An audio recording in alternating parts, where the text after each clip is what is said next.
हम यानी कि वाह क्या बात है, हम स्वागत कर रहे हैं आपका और हम स्वागत कर रहे हैं हमारे उस खास त्योहार का जिसका नाम है दीपावली। दीपावली यानी अंधेरे पर उजाले की जीत का प्रतीक और हमारे सबके दिलों में खुशी लाने वाला एक ऐसा पल, एक ऐसा दिन, एक ऐसा त्योहार जिस दिन हम लोगों के साथ मिलकर सिर्फ हंसते और मुस्कुराते ही नहीं है, गले भी लगाते हैं, खुशियां बांटते हैं। तो आप सभी के दिलों में दीपावली की खुशियां बसी है और यहाँ इस मंच पे हंसी ही हंसी है। वाह क्या बात है।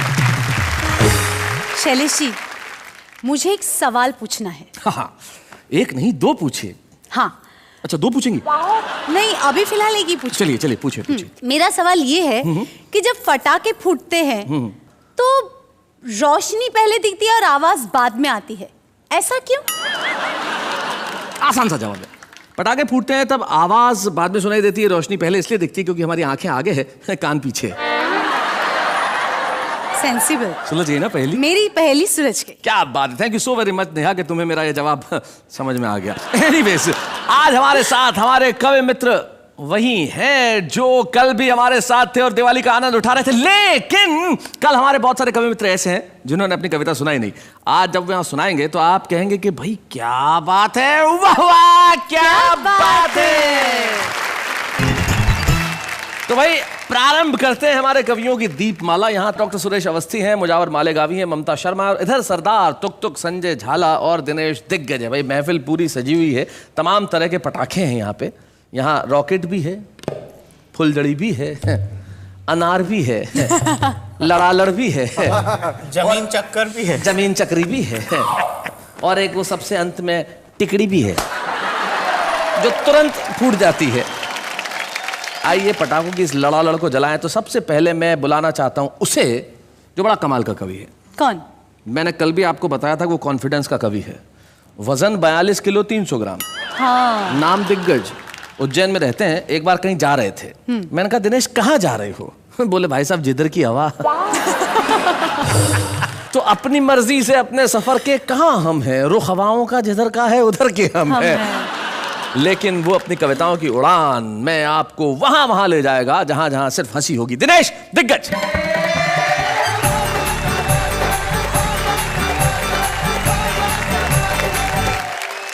तो प्रस्तुत है हमारा पहला पटाखा। बूम। दीपावली का उत्सव है, दीपावली का माहौल है, उत्सवों का माहौल है। शैलेश जी, आपने बहुत अच्छा परिचय दिया, लेकिन मैं इतना जोर से नहीं बोल पाऊंगा। आप तो जानते हैं पतले वायर में से ज्यादा वोल्ट का करंट पास कर दो तो फॉल्ट होने का खतरा रहता है। अच्छे। लेकिन मैं परिचय अपनी शैली में देने की कोशिश करता हूं। जी। परिचय देखिए कि जिस देश में एक डायबिटीज का मरीज नेता भी 50 करोड़ की शक्कर अकेला खा जाता हो, जिस देश के कई मास्टरों को दस्तखत करना भी नहीं आता हो, जिस देश में 80 बरस के बूढ़ों का दिल भी वैलेंटाइन डे पर मचलता हो, जिस देश में योजनाओं का जहाज भी भगवान भरोसे चलता हो, तो क्या उस देश में ये 42 किलो 300 ग्राम का सिंगल कवि देश का दिग्गज कवि नहीं हो सकता? भाई क्यों नहीं हो सकता? हो सकता है, हो सकता है, हो सकता है। आप सबने मेरी बात का समर्थन कर दिया, इसलिए आपको प्रणाम करता हूं। उत्सवों का माहौल है, इसमें ठहाके और जोड़ते हैं। स्वागत है। पिछले दिनों कलकत्ता कवि सम्मेलन से लौट कर आया। रात को 9 बजे श्रीमती जी ने डाइनिंग टेबल पर खाना लगाया। मैं अपने मित्र से मोबाइल पर बात कर रहा था, इधर श्रीमती जी की कोहनी का टल्ला मेरे सर पर चल रहा था। मुझसे कहने लगी, दाल कैसी बनी, चावल कैसे बने? मैं बोला, क्या खाक बने? बार बार कंकर आते हैं, बीन नहीं सकती थी क्या? भगवान ने 2 बड़ी बड़ी आंख दी है। कहने लगी, चीखो मत, इस बात पर कुछ कहूंगी तो तर्क बढ़ेगा। अरे देने के नाम पे भगवान ने तुझे भी 32 दांत दिए, 2-4 चबाले, कौन सा फर्क पड़ेगा? कल श्रीमती जी ने हमारी आरती उतारी तो हमने कहा, प्रिय प्राणों से प्यारी, हम तुम बने एक दूजे के लिए, फिर क्यों जलाए तूने ये आरती के दिए? दुनिया हंसती है, उल्टा सीधा कहती है। वह जोर से चिल्लाई, दुनिया तो हर सही काम को गलत कहती है, पर मैं तो इतना जानती हूं कि उल्लू की आरती उतारो तो घर की लक्ष्मी घर में ही रहती है। अच्छा, कहा क्या जाता है, समझा क्या जाता है, सुना क्या जाता है? जी जी जी। मेरा पड़ोसी राधे लाल कल प्रातः काल महाराज के प्रवचन सुनकर आया तो झूम रहा था, शाम को देखा तो उसकी पत्नी को गोदी में उठाकर घूम रहा था। यह दृश्य देखकर मैं चीखा, चिल्लाया। मैंने कहा, राधे लाल, महाराज ने प्रवचन में क्या यही बताया? अरे पत्नी को गोदी में उठाकर घूमोगे तो ये तुम्हारे सिर पर चढ़ जाएगी। राधे बोला, ना, महाराज ने तो कहा है अपने दुख खुद ही उठाना सीख ले, धीरे धीरे आदत पड़ जाएगी। बहुत अच्छे। मैं, मेरी पत्नी, मेरा बेटा पूरा 2.25 टिकट महाकाल बाबा के दर्शन करने गए जी। बच्चों का मनोविज्ञान क्या होता है आपको जोड़ने का उपक्रम करता हूं, सुने। स्वागत है दिनेश।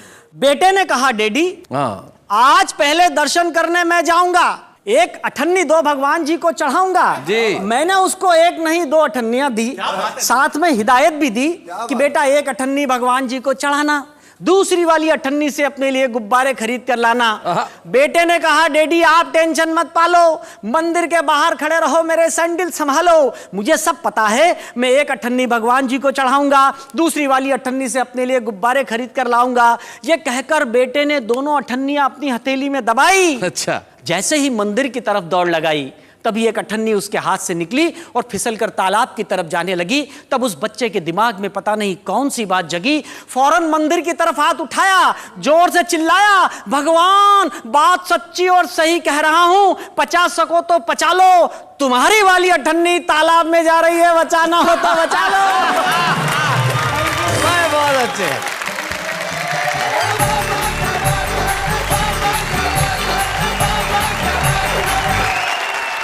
कविता पढ़ने के बाद दिनेश दिग्गज के चेहरे पे करुणा का ऐसा स्थायी भाव आ गया है जैसे इसका जन्म चंदा लेने के लिए ही हुआ हो। क्या कमाल की कविता पढ़ी भाई, वाह वाह, अद्भुत। दिनेश दिग्गज, बहुत बढ़िया पढ़ा तुमने, बहुत मजा आया। आप कुछ कहना चाह रहे हैं डॉक्टर अवस्थी? नहीं, मैं शैलेश जी ये कहना चाह रहा हूँ कि दिनेश जी ने एक मुद्दा बहुत बढ़िया उठाया जी। आदमी प्रवचन सुनने जाता है तो अपने मतलब की बात लाता है। हाँ, पत्नी को उठा के घूम रहा था इनके मोहल्ले में जी। मेरे मोहल्ले में एक आदमी गया प्रवचन सुन के, अच्छा, सुन के लौटा, तुरंत काम वाली बाई से शादी कर ली, पत्नी को बाहर निकाल दिया। ओहो। मोहल्ले वालों ने पूछा, तूने ये क्या किया? बोला, बाबा जी ने प्रवचन दिया है, माया छोड़ो, शांति के साथ रहो। तो ये बताइए डॉक्टर साहब के शांति कैसी है? चारों तरफ शांति ही शांति है। तो भाई ये हमारी चुहलबाजी तो यहाँ यूं चलती रहेगी, लेकिन अगले कवि जो उस कोने में तैयार है बिल्कुल। यस। जब से कार्यक्रम शुरू हुआ उनकी निगाह सिर्फ तुम्हारी तरफ है। वो लगातार तुम्हें देखे जा रहे हैं। उनके लिए गीत भी लिखा हूँ सर मैं। अरे वहां से कह रहे हैं कि जो सुनाऊंगा उन्हीं के लिए लिखा हूँ। हाय हाय हाय हाय, ये जो हमारी भाषा का मजा है, ये जो हमारी दक्षिणी थोड़ी बहुत आती है, उन्हीं के लिए लिखा हूँ। तो जरा वहां से उठिए हल्लू हल्लू मुजावर मियाँ, और जरा यहाँ आइए, हम आपके लिए तालियां बजाएंगे ना। मुजावर मारेगा भी।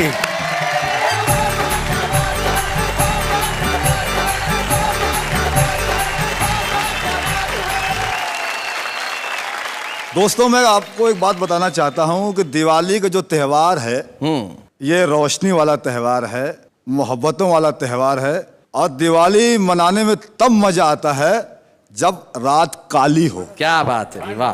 अमावस्या की रात को हम दिवाली मनाते हैं, बिल्कुल। तो मैं 4 लाइन पढ़ दो, देखिएगा। हम सीधे साधे लोग जमाने के काम आए, जो गो कर बने तो सबको हंसाने के काम आए। क्या बात है। और काली कलूटी बीवी को हरगिज न छोड़ना। काली कलूटी बीवी को हरगिज न छोड़ना, मुमकिन है दुश्मनों को डराने के काम आए।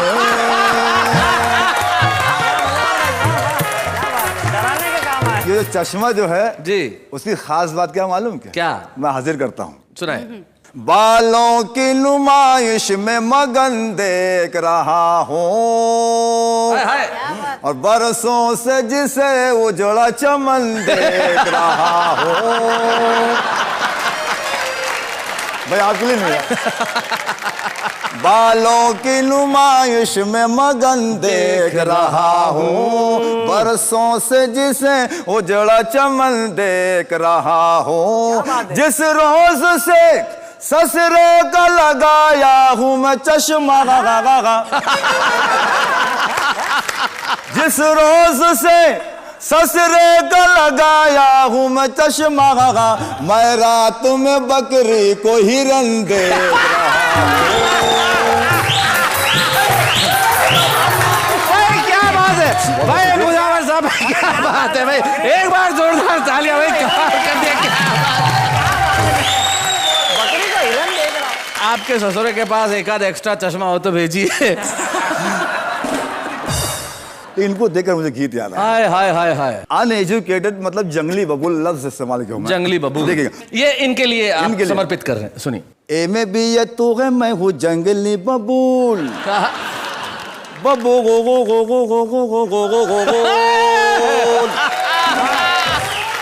ए में भी ये तू है, मैं हूँ जंगली बबूल, ए में भी ये तू है, मैं हूँ जंगली बबूल, कैसे तेरा बाप मुझे करेगा कबूल। ए में भी ये तू है, मैं हूँ जंगली बबूल, कैसे भी ये तू है, मैं हूँ जंगली बबूल, कैसे तेरा बाप मुझे करेगा कबूल। ए में भी ये, ए में भी ये, ए में भी ये। और बात मेरी मान तू है देखने में हूर, हाय हाय हाय। और गौर से तू देख मुझे, मैं हूँ लंगूर।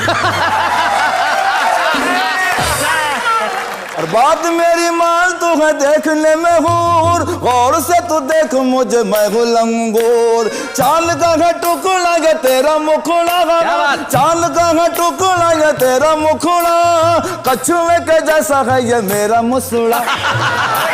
तू है कोला कोला, तू है ठंडा ठंडा कूल, तू कैसे तेरा बाप मुझे करेगा कबूल। ये बंद बदर खास देखे जी, बाल लगी मेरे शाहरुख खान की तरह, क्या बात है।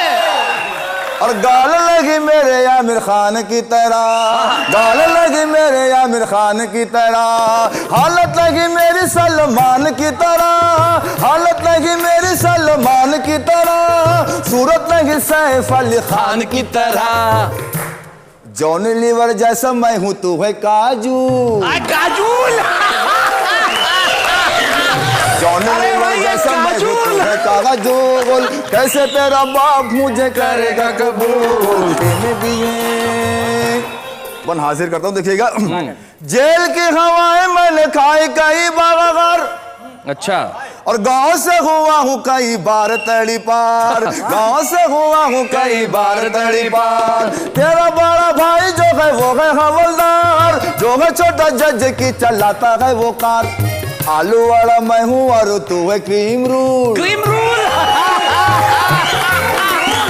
आलू वाला मैं हूँ और तू है क्रीम रूल, कैसे तेरा बाप मुझे करेगा कबूल। इनमें भी ये तू है, मैं हूँ जंगली बबूल, कैसे तेरा बाप मुझे करेगा कबूल। इनमें भी ये, इनमें भी ये। आखिरी बंद इस तरह मोहब्बत और संवाद कर रहे हैं, ये बदर खास बंद देखिएगा जी। आगरा का ताजमहल है तेरा बदन, हाय हाय। और जुल्फों में तेरी तारों की है अंजुमन, जुल्फों में तेरी तारों की है अंजुमन। गेंद जैसी मोटी मोटी खाल है मेरी, गेंद जैसी मोटी मोटी खाल है मेरी, टीबी के मरीज जैसी चाल है मेरी। हाय हाय। तू चमेली मोगरा में धतूरे का फूल, चमेली मोगरा में धतूरे का फूल, कैसे तेरा बाप मुझे करेगा कबूल। इनमें भी ये तू है, मैं हूँ जंगली बबूल, कैसे तेरा बाप मुझे करेगा कबूल, कैसे तेरा बाप मुझे करेगा कबूल। क्या बात है।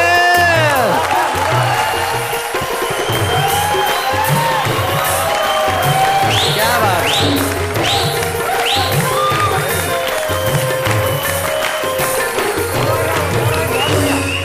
मुजावर भाई, मुजावर भाई, गया बेचारा, काम से गया। मुजावर भाई आपके लिए वाह वाह, क्या बात है, भाई, इतना अच्छा परफॉर्मेंस था आपका। बहुत बहुत शुक्रिया, भाई कमाल किया, धन्यवाद, बहुत बहुत शुक्रिया। एक बार एक आदमी ने अखबार में विज्ञापन दिया था कि पत्नी चाहिए, उसके पास 150 लेटर आ गए, हमारी ले जा। मैं जानता हूं कल से शहर शहर में काजोल को लोग काजोल नहीं काजूल ही कहेंगे, और कहेंगे कि काजूल मैं तुझे क्रीम रूल खिलाऊंगा। आपने जो एक नया मुहावरा गढ़ा है, नई भाषा गढ़ी है, उसके लिए वाह वाह, क्या बात है। और आइए अब मिलते हैं हम एक ऐसे कवि से जो नए नए मुहावरे गढ़ता है अपने अंदाज में। उसकी कविता में नाट्य होता है, उसकी कविता में अभिनय होता है, उसकी कविता में आवाज का उतार चढ़ाव होता है। कविताएं सुनाता है तो ऐसा लगता है कि आप वहां पे उपस्थित हैं, और वो हमारे यहाँ उपस्थित है। एक ऐसा कवि जिसे मैं प्यार से आलू कहता हूँ। आलू, और आलू इसलिए कहता हूँ कि आलू बहुत समाजवादी होता है। जरा उठो लाला, संजय झाला।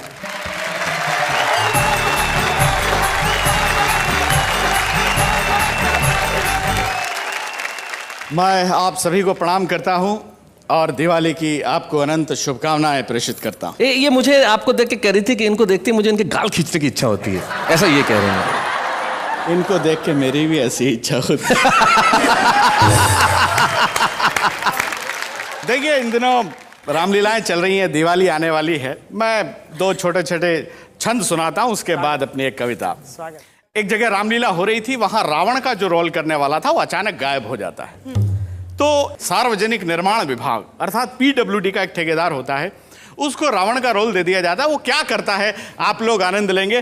मैं छंद सुनाता। स्वागत है संजय। हो एक रामलीला के महंत जी ने ऐसे कहा, लीला करवानी है तो रावण एक लाइए। मैंने कहा रावणों की कमी क्या है दुनिया में, चाहे जिसको भी सिंहासन पे बिठाइए। कि एक ठेकेदार को बना दिया था रावण जी।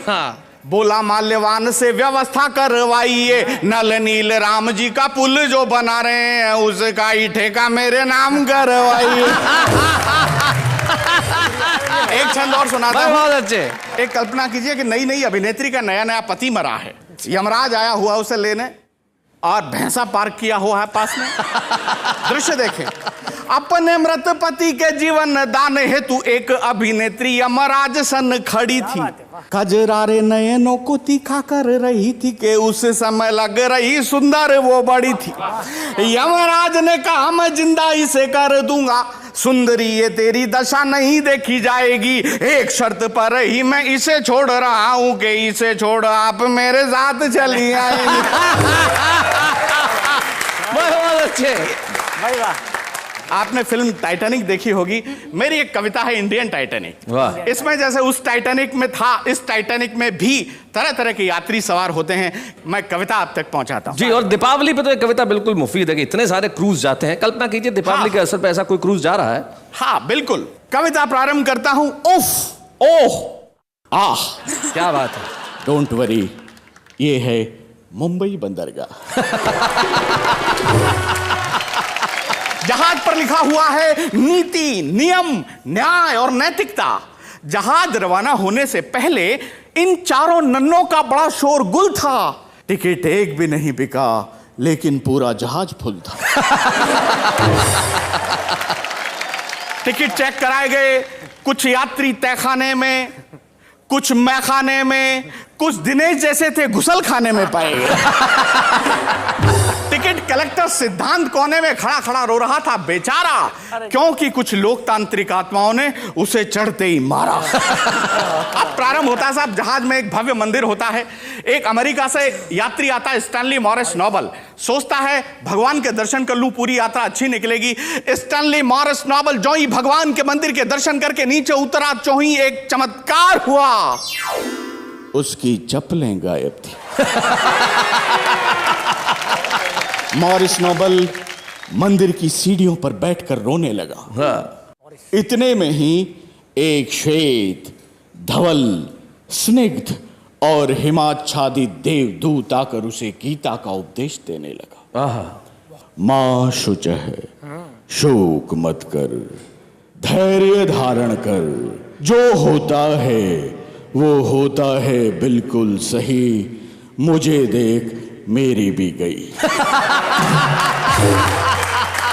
बहुत अच्छे। तुच्छ चप्पल के लिए आंसू बहा रहा है, मुझे देख क्या मैं रो रहा हूं? मैं रो नहीं रहा हूं, इसका मतलब ये नहीं है कि मैं आदमी बड़ा हार्ड हूं। मैं रो नहीं सकता क्योंकि मैं यहाँ का सुरक्षा गार्ड हूं। थोड़ा गम खा, थोड़ा ठहर ले, जुगाड़ होते ही किसी की भी पहन ले।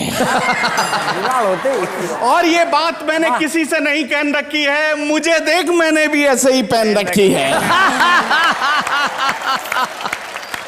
मॉरस नोबल बुलाओ मैन, तुमने जो कहा है वो बात एकदम सही है, लेकिन तुमने जो पहन रखा है अब उनका यही है। अब जहाज आगे बढ़ता है, उसमें प्रेमी प्रेमिका, कितने शानदार प्रेमी प्रेमिका होते हैं। एक प्रेमी अपनी प्रेमिका से बोले तुझसे प्यार करके तो मेरी तकदीर ही जाग गई। मैंने तुझे इतने लव लेटर पोस्ट किए कि तू पोस्टमैन के साथ भाग गई। अब ऐसा कर, मैंने तुझे जितने भी लव लेटर लिखे थे वो सब मुझे वापस कर दे। प्रेमिका हड़बड़ाई घबराई चिल्लाई, लव लेटर लेके क्या करेगा?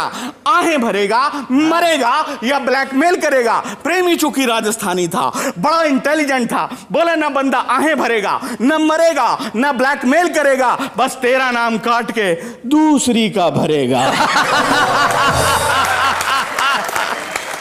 इतने में ही घोषणा होती है, passenger may I have attention please. हम आप सबके आभारी हैं क्योंकि आप जहाज पर भारी हैं। डूबने के 100% आत्मविश्वास और भरोसे के साथ ये घोषणा की जाती है, ये जहाज निश्चित रूप से डूबेगा क्योंकि ये सरकारी है। क्या बात है। ये घोषणा सुनकर यात्री जागने लगे, इधर उधर भागने लगे। पुलिस वालों की ड्यूटी थी कि यात्रियों को सुरक्षित नावों से किनारों तक पहुंचाएंगे। पुलिस वालों ने कहा यात्रियों की ऐसी की तैसी, पहले हम जाए। अब आप स्थिति देखें, सारे पुलिस वाले नाव में बैठ गए हैं, एक ही नाव है और उसमें कोई भी अतिरिक्त आदमी बैठ जाता तो नाव डूब सकती थी। दृश्य देखें, ऊपर से यात्री चिल्ला रहे थे बचाओ बचाओ बचाओ। नीचे से एक पुलिस वाला बोला पहले 50 का नोट लाओ। पुलिस वाले का बलिदान देखें, यात्री ने 50 का नोट निकाला ताजा और पुलिस वाले ने कहा ऐसा कर, तेरी जगह मैं डूब जाऊंगा, तू मेरी जगह आ जा। इतने में ही बगल वाला पुलिस वाला बोला क्यों बे, 50 रुपए के लिए अपनी जान दे रहा है? जान देने के पीछे तेरी क्या रजा है? और पुलिस वाला बोला अगर फोकट का माल जेब में हो तो डूबने में भी मजा है। क्या बात, डूबने में भी मजा है, डूबने।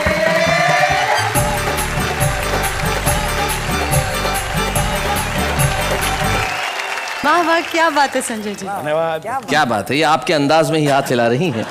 लगता है रिश्ते में आप दूर के भाई बहन हैं। हाँ जी, वाह वाह, क्या बात क्या है। बात है, बहुत बढ़िया। संजय जी आपने बहुत बहुत अच्छे ढंग से सुनाया, कमाल कर दिया संजय झाला। सचमुच जब जहाज जाते हैं और उसमें वजन बढ़ जाए तो ऐसा होता है। मुझे याद है एक बार एक हेलीकॉप्टर में 10 पुरुष थे, एक महिला थी। अब पायलट ने कहा कि भाई इसमें वजन ज्यादा है, कैसे उड़ेगा, किसी न किसी को तो कूदना पड़ेगा। तो क्या किया जाए, एक रस्सी लटका दी गई, उस रस्सी पे सारे पुरुष और वो महिला लटक गई। अब कूदे कौन? तो महिला ने भाषण देना शुरू किया, त्याग मैं करूंगी, कूदना मुझे ही पड़ेगा।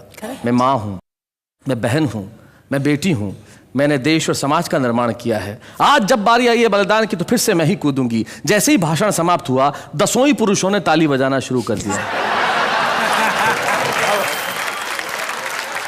तो भाई इन्होंने तो हमारी दिवाली कमाल की कर दी। आप क्या कहना चाहती हैं इस पे? आपकी लाइफ में दिवाली की क्या इंपॉर्टेंस है? अरे मैं तो शादी दिवाली की वजह से हुई। वाओ, हाँ। वो कैसे? अरे मेरी होने वाली वाइफ ने मुझे धमकी दी थी कि दिवाली तक मैं अपने माँ बाप से उसके बारे में बात कर लूं। एक मिनट, पर अगर आप दिवाली तक बात ना करते तो उसने कहा अगर दिवाली तक बात नहीं की तो उसके 2 दिन बाद ही भाई दूज आता है। कविता तो हर दिल में पलती है। हाँ। और हमारे साथ एक मेहमान आज ऐसे हैं जो कवि नहीं है। तो हमने कहा कविता का ये मंच तो सबका स्वागत करता है, हम तो बाहें खोल के खड़े, जो आए चाहे मन में जैसा आए वैसा सुनाए, लेकिन सिर्फ परिणाम में हमारे चेहरों पे हंसी आए। राजीव निगम।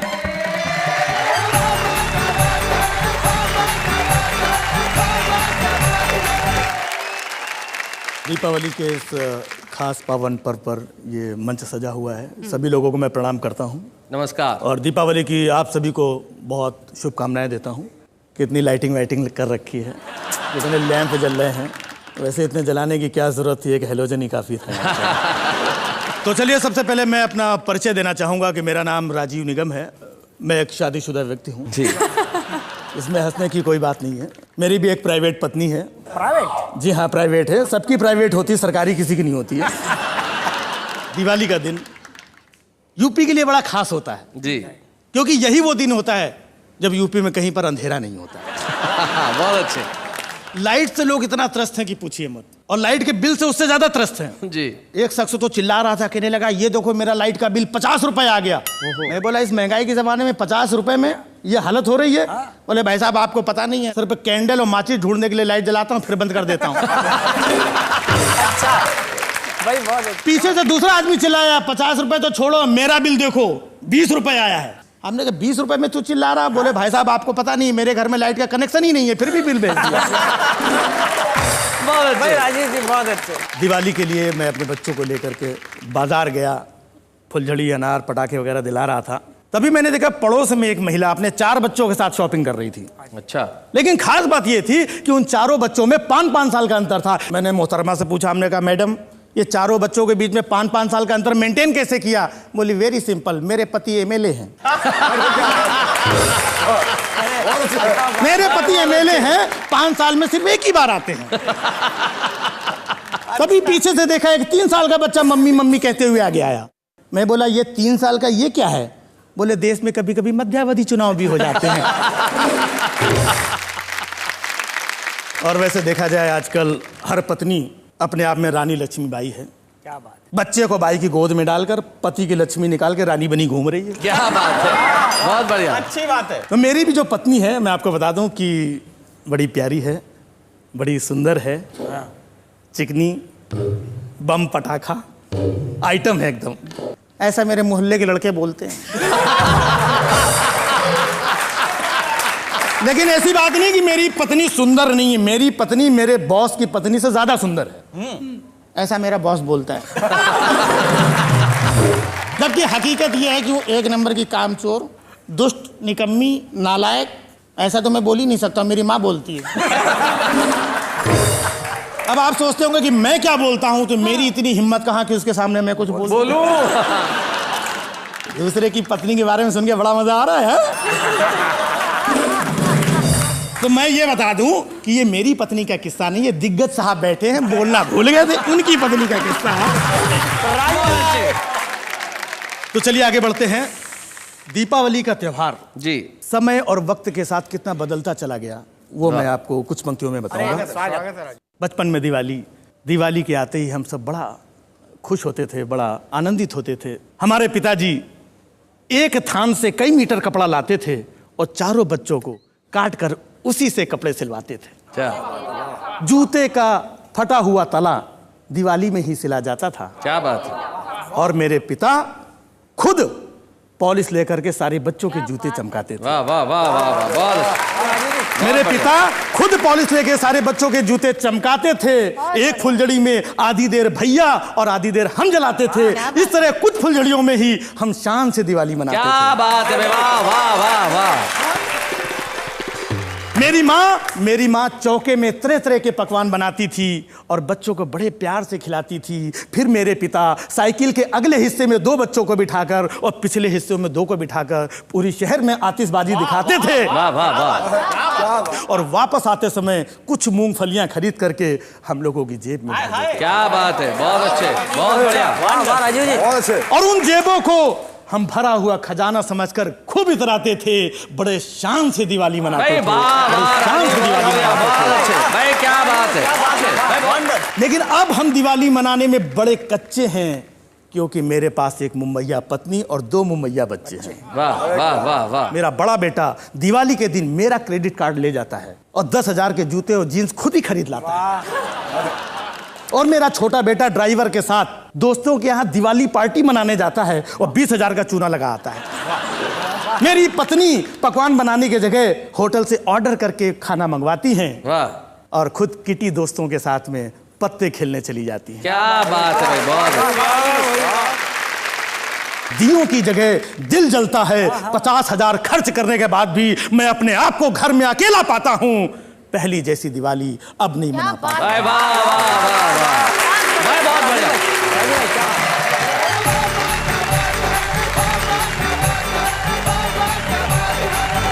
क्या बात है भाई। राजीव कह रहे थे कि वो कवि नहीं है, लेकिन जिस ढंग से उन्होंने सुनाया निश्चित तौर पे बेहद प्रभावी था। और दिवाली की बात कर रहे थे कि पहले दिवाली कुछ और थी और आज दिवाली कुछ और है। तो इस सच पे मुझे अपनी एक बेहद प्रिय पंक्ति याद आती है जो किसी कविता में मैंने कही थी कि 21वीं सदी का बस इतना सा प्रभाव है, पहले अभावों में खुशियां थी, अब खुशियों का अभाव है। क्या बात है, वाह।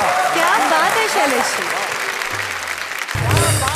शैलेश जी, अगर आपको दिवाली पे सिर्फ एक चीज लेने की इजाजत दी जाए तो आप कौन सी चीज लेंगे? आपसे दूर होने की इजाजत। नहीं, मेरे कहने का मतलब ये सवाल तो मुझे आपसे करना चाहिए कि अगर आप सिर्फ एक चीज लेने की इजाजत हो, आप तो क्या लेंगे? आप?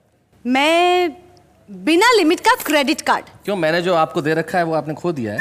नहीं, वो उसकी लिमिट खत्म आने को ही है। लिमिट खत्म होगी ही ना, क्योंकि महिलाओं को शॉपिंग से दूर रखना मुश्किल ही नहीं, नामुमकिन है। खैर, इन्हें तो मैं शॉपिंग से दूर रख लूंगा, लेकिन जो हमारा आम आदमी जिसके भीतर कविताएं हैं उसे कविताओं से दूर रखना थोड़ा सा मुश्किल है। वो कैसे अपनी कविताएं बाहर लेके आता है, जरा देखते हैं। मत पूछ मोहब्बत में क्या क्या जख्म खाए हैं, उसके घर के सामने हिमेश के गाने गाए हैं। हर महीने बढ़ जाता है मोबाइल का बिल और अब इसीलिए नहीं लगता मेरा पढ़ाई में दिल। कुछ पल मिलते हैं कुछ पल के लिए, इसलिए जी लो इन्हें हर पल के लिए। ये वक्त तो एक रेत की तरफ फिसल जाएगा और दे जाएगा यादें उम्र भर के लिए। सावन का महीना और पवन करे शोर, अरे अपनी ही शायरी सुन के मैं खुद हो गया हूँ बोर। तेरी झील सी आंखों में डूब जाने को जी करता है, मगर क्या करो तेरा इतना बड़ा चश्मा बीच में आ जाता है।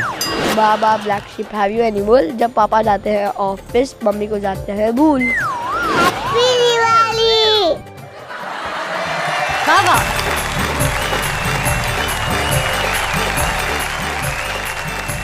कितनी अच्छी होती है मैंगो आदमी की कविताएं। मैंगो आदमी, भाई वाह, क्या प्रयोग किया है भाई, वाह वाह वाह। ये अनुवाद बड़ा कमाल का है। जैसे लोग जब अनुवाद करते हैं तो किसी भी तरीके से कर सकते हैं, राइट? जब एक आदमी से पूछा गया कि जब एक काम हुआ, पहले हुआ फिर नहीं हुआ और फिर जब हुआ तो बहुत बार बार हुआ, तो इसका अनुवाद कीजिए। उसने कहा work first not done, when it is done done done done done done done.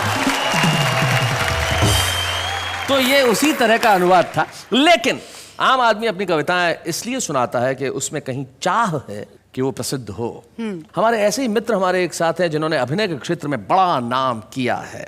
उन्होंने बहुत सारे सीरियल्स में अभिनय किया, कुछ अंतर्राष्ट्रीय फिल्मों में अभिनय किया, लेकिन आपके दिलों पे छा गए वो सिर्फ एक नाम से, पत्रकार पोपटलाल यानी कि श्याम पाठक।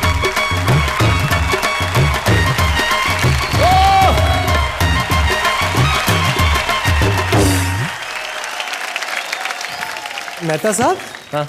वो आपने बोला था ना, वो कहाँ है? अरे कौन वो? कविता। वो तो तुम्हारे पास होगी ना? अरे मेरे पास होती तो मैं यहाँ क्यों आता भाई, कविता तो आपके पास है। एक मिनट पोपटलाल भाई, कौन सी कविता इनके पास है? एक मिनट। अंजलि भाभी, इन्होंने कहा था कि कविता इनके पास है, वो कविता से मुझे मिलवाएंगे, तो इसलिए मैं यहाँ आया हूँ भाई। कविता कहाँ है, मिलवाइए। हे भगवान, मैं कविता से मिलवाऊंगा ऐसा नहीं कहा था, मैं कविता सुनवाऊंगा ऐसा कहा था। एक बार मिलवा दीजिए, जिंदगी भर सुनता रहूंगा। देखो, तुम पोपटलाल भावनाओं में मत बहो, इमोशन में मत आओ। देखो, करोड़ों लोग इस प्रोग्राम को देखते हैं और करोड़ों लोग हैं, मतलब करोड़ों लड़कियां भी होंगी। क्या बात कर रहे हैं? और करोड़ों लड़कियां प्रोग्राम देख रही होंगी और कविता का प्रोग्राम है, मतलब उन्हें कविता से प्यार होगा। 4 लाइन सुना दो, हो सकता है तुम्हारी कविता सुनकर कोई तुम्हें पसंद कर ले। अच्छा, हाँ तो ठीक है, फिर सुनिए। सुनाइए। हाँ। देखिए, वैसे मैं कवि तो हूँ नहीं जी। यहाँ बैठे हुए सारे दिग्गज कवि और हमारे देश के सारे महान कवियों को शत शत प्रणाम करके मैं एक छोटी सी कोशिश करता हूँ। जी, सुनाइए। भाई, पेट्रोल के दाम कम करो या न करो, हाँ, खाने की कीमतें बढ़ा सबको डरा दो, हाँ, मेरी सेहत पे सबसे फर्क पड़ता नहीं। अब आप इस दिवाली बस मेरी शादी करा दो। भाई, मुझे इस दुनिया के बवाल से बचाइए। मुझे और कुछ नहीं, बस एक बीवी चाहिए। तो यहाँ बैठी सारी महिलाएं जरा गौर कीजिएगा, मुझे और कुछ नहीं, बस एक बीवी चाहिए। मैं भी दिवाली मनाना चाहता हूँ, एक हमसफर के साथ फुलझड़ी जलाना चाहता हूँ। बस एक फुलझड़ी दिला दो, आप इस दिवाली मेरी शादी करा दो।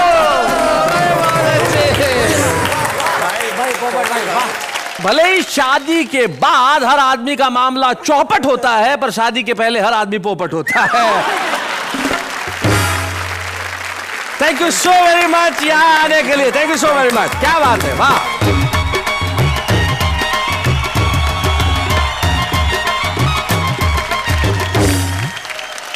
अब वक्त आ गया है हमारे उस कवि मित्र को सम्मानित करने का जिसने जीवन में सिर्फ कविता के क्षेत्र में ही काम नहीं किया, व्यंग्य भी लिखे और कई पुस्तकें जिनकी प्रकाशित हुई। और आज दीपावली के इस माहौल में हमें बड़ी खुशी है कि हमारे बीच में हास्य व्यंग्य का एक ऐसा अनूठा कवि है जिसने जीवन में बहुत संघर्ष किए। उसके संघर्षों को मैंने करीब से देखा है, लेकिन हर संघर्ष के बाद वो हंसी निकाल के लाता है। संजय झाल।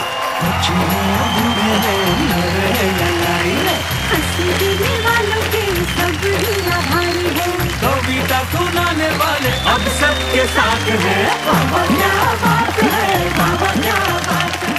संजय, हम आपका स्वागत करते हैं और जैसी कि परंपरा है कि परिवार का एक सदस्य यहाँ उपस्थित रहता है और आपकी जीवन संगिनी यहाँ उपस्थित हैं, मुझे बड़ी खुशी होगी छाया को यहाँ बुलाने में। छाया जी आइए।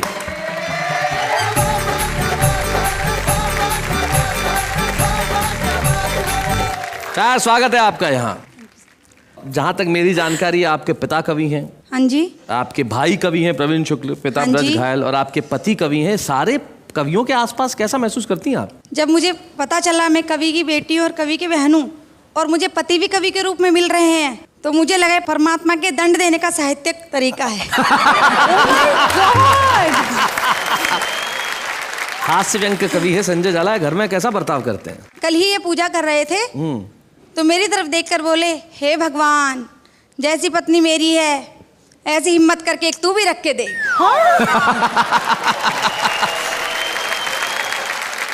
अच्छा, आपके दो बेटे हैं ईशान और अभिसार। हाँ जी। भाई पिता कवि, भाई कवि, आपका ये कवि, तो उसमें उनमें कुछ कविता के गुण आए हैं क्या? हाँ जी, मेरा छोटा बेटा ईशान एक दिन मेरे पास आया और बोला, मम्मा मैंने एक कविता लिखी है। अच्छा। तो मैंने कहा बेटा सुनाओ। बोला, मम्मा मैं आपका, शानू भैया बाप का। क्या कविता है भाई, बहुत अच्छे, क्या बात है। इस दिवाली की आपको ढेर सारी शुभकामनाएं, आपके जीवन में बेहद आनंद बना रहे, उत्सव रहे हमेशा। रमेश गुप्ता चातक कहते हैं कि हो चाहे तिमिर घना, दीपावली कायम रहे। जिंदगी के इस नगर में एक गली कायम रहे। और परछाइयां कहने लगी ये तो समय का फेर है, हो चाहे बीमार जितने, जिंदा दिली कायम रहे। वाह वाह, क्या बात है। कायम रहेंगे हम भी और कायम रहेंगे आप भी, हम हंसाने के लिए और आप हंसने के लिए। अगले शनिवार रात ठीक 10 बजे उसी कार्यक्रम में जिसका नाम है वाह वाह क्या